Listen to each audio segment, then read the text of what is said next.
German फांसीवाद पर वैसे तो कई बेहतरीन फिल्में हैं, लेकिन 1981 में आई फिल्म मेफेस्टो एकदम अलग तरह की है। इस वक्त इस फिल्म का जिक्र इसलिए किया जा रहा है क्योंकि बदलते राजनीतिक माहौल में कई कलाकार और बुद्धिजीवियों ने भी वही रास्ता अपना लिया है जो मेफेस्टो फिल्म के किरदार ने अपना लिया। ऐसे लोगों को आप इन दिनों सोशल मीडिया पर भी चिन्हित कर सकते हैं। नमस्कार, मैं हूं संतोष शाक्य। इंडस न्यूज़ टीवी में आपका स्वागत है। हम बात कर रहे थे मेफेस्टो फिल्म की। इस फिल्म की खास तरीके से समीक्षा की है मनीष आज़ाद ने, जो सामाजिक सरोकार से जुड़ी फिल्मों पर लिखते रहे हैं। सोशल मीडिया पर शेयर की गई मेफेस्टो फिल्म की उनकी इस समीक्षा को हम आपके सामने पेश कर रहे हैं। इस फिल्म में हेंड्रिक एक स्टेज कलाकार है। वह आमतौर से वामपंथ की ओर झुका हुआ है और उसी तरह के नाटक करता है, और ग्रुप में ज़्यादातर अन्य कलाकार भी वामपंथ की ओर झुके हुए हैं। ये वह समय है जब जर्मनी में नाजीवाद तेजी से अपने पैर पसार रहा है। एक दिन अचानक से खबर आती है कि हिटलर ने सत्ता पर कब्जा कर लिया है। परिस्थितियां पूरी तरह बदल जाती हैं। हेंड्रिक के बहुत से दोस्त प्रतिरोध दस्तों में शामिल हो जाते हैं और बहुत से देश छोड़कर चले जाते हैं। हेंड्रिक की पत्नी भी देश छोड़कर फ्रांस चली जाती है। जाने से पहले वह हेंड्रिक को भी देश छोड़ने के लिए मनाती है, लेकिन वह नहीं मानता और तर्क देता है कि ये नाजी लोकतांत्रिक तरीके से ही तो सत्ता में आए हैं और मेरा काम थिएटर करना है और मुझे कुछ नहीं पता।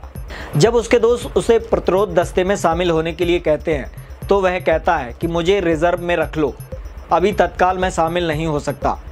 यहीं से उसका व्यक्तित्व बदलने लगता है और वह अपने आप को नई परिस्थिति में ढालने लग जाता है और उसके अनुसार ही तर्क भी गढ़ने लगता है।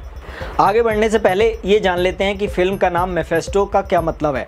जर्मन लोक कथा में फास्ट और मेफेस्टो को लेकर अनेक कहानियाँ हैं।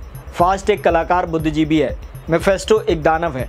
मेफेस्टो हमेशा लोगों की आत्मा का सौदा करने के लिए घूमता रहता है। जो उसे अपनी आत्मा बेच देता है उसे वह खूब सारा धन व शोहरत देता है। एक दिन फास्ट भी मेफेस्टो को अपनी आत्मा बेच देता है और इसके एवज में उसे बहुत सा धन व शोहरत मिलती है। इसी दौरान एक बार स्टेज पर मेफेस्टो का रोल करते हुए वीआईपी दर्शक दीर्घा में बैठा हुआ नाजी जनरल हेंड्रिक के अभिनय से प्रभावित हो जाता है और उसे अपने पास बुलाता है। दोनों के मिलन को दर्शक सांस बांध देख रहे हैं। ये पूरी फिल्म का बहुत ही पावरफुल दृश्य है और बेहद प्रतीकात्मक है।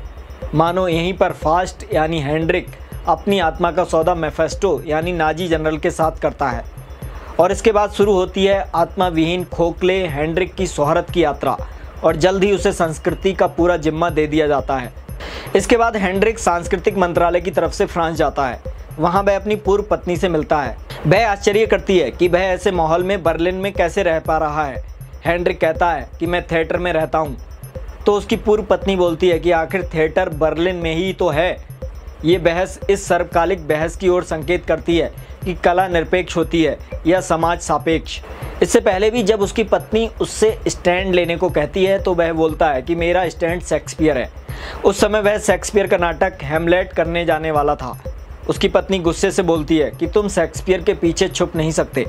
नाजी लोग अपनी गंदगी पर पर्दा डालने के लिए शेक्सपियर जैसा क्लासिकल नाटक करते हैं। तुम्हें इसे समझना चाहिए। आज भारत की परिस्थिति में भी हम इसे देख सकते हैं, जब नाटककार या कलाकार आज के तीखे सवालों से आंख चुराते हुए अपनी कायरता पर पर्दा डालने के लिए पुराने क्लासिकल नाटक के पीछे अपने को छुपा लेते हैं। फ्रांस में जब हेंड्रिक की अपनी पूर्व पत्नी से बहस हो रही होती है तो वहीं पास में बैठा उसका एक पुराना दोस्त इसे सुन रहा होता है। कुछ समय बाद वह आता है और हेंड्रिक को एक थप्पड़ जड़ देता है। ये दृश्य बहुत ही पावरफुल है। हेंड्रिक इस थप्पड़ का जरा भी विरोध नहीं करता। क्लोजअप में चेहरे का भाव ये बताता है कि उसे पता है कि वह इसी लायक है। जब उसकी दूसरी काली पार्टनर, जिसके साथ वह कभी पब्लिक में नहीं होता क्योंकि उस दौरान जर्मनी में प्रचलित नस्लीय शुद्धता के सिद्धांत से ये मेल नहीं खाता, इसलिए वह अपने प्रभाव का इस्तेमाल करके अपनी काली पार्टनर को देश से निकल जाने के लिए बाध्य करता है और उस पर यह एहसान भी जताता है कि उसने उसे संभावित नाजी हमले से बचा लिया।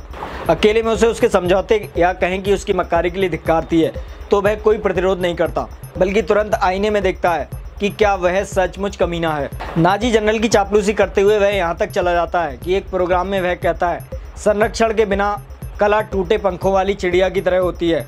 दरअसल जब कैमरा हेंड्रिक का क्लोजअप लेता है तो उसके व्यक्तित्व का खोखलापन बहुत पावरफुल तरीके से सामने आ जाता है, और यही लगता है कि जब वो आरंभ में बाम की ओर झुका था तब भी उसे बाम से कुछ लेना देना नहीं था। बस उस समय बाम ही उसके आगे बढ़ने के लिए एक सीढ़ी की तरह था, जैसे इस समय नाजी हैं। फिल्म में एक और दृश्य बहुत ही प्रतीकात्मक और शक्तिशाली है। एक बार जब वह अपने ऑफिस आता है तो देखता है कि किसी ने ऑफिस के अंदर नाजी विरोधी पर्चे फेंके हुए हैं। वह जल्दी से जल्दी दूसरे लोगों के आने से पहले सभी पर्चे इकट्ठे करता है, बाथरूम में जाकर उन्हें जलाता है और फिर करीने से राख को इकट्ठा करके उसे अपनी जेब में रख लेता है। दरअसल ऐसे कलाकारों का यही मुख्य काम होता है, प्रतिरोध की आंच से व्यवस्था को बचाना। भारत में भी ऐसे कितने कलाकार और बुद्धिजीवी हैं जो इस काम में जी जान से लगे हुए हैं। फिल्म का अंत बहुत शक्तिशाली है। नाजी जनरल हेनरिक को विशाल नवनिर्मित नाटक हॉल में ले जाता है और कहता है कि यहाँ तुम्हारे प्रदर्शन पर तुम्हें बहुत शोहरत मिलेगी।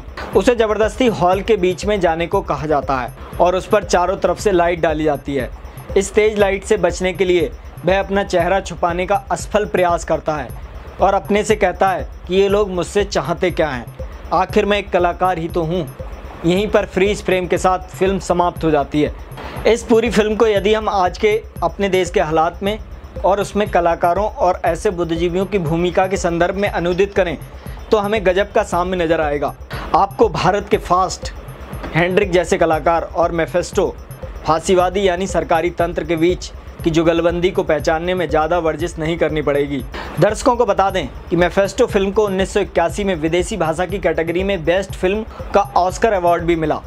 इस फिल्म को हंगरी के डायरेक्टर इस्त्बान सोजावो ने निर्देशित किया। आखिर में जर्मन कवि बर्तोल्ट ब्रेख्ट की लघु कविता सुनिए। वे नहीं कहेंगे कि वह समय अंधकार का था, वे पूछेंगे कि उस समय के कवि चुप क्यों थे। वे नहीं कहेंगे कि वह समय अंधकार का था, वे पूछेंगे कि उस समय के कवि चुप क्यों थे। आप देखते रहिए इंडस्ट्री टीवी। नमस्कार।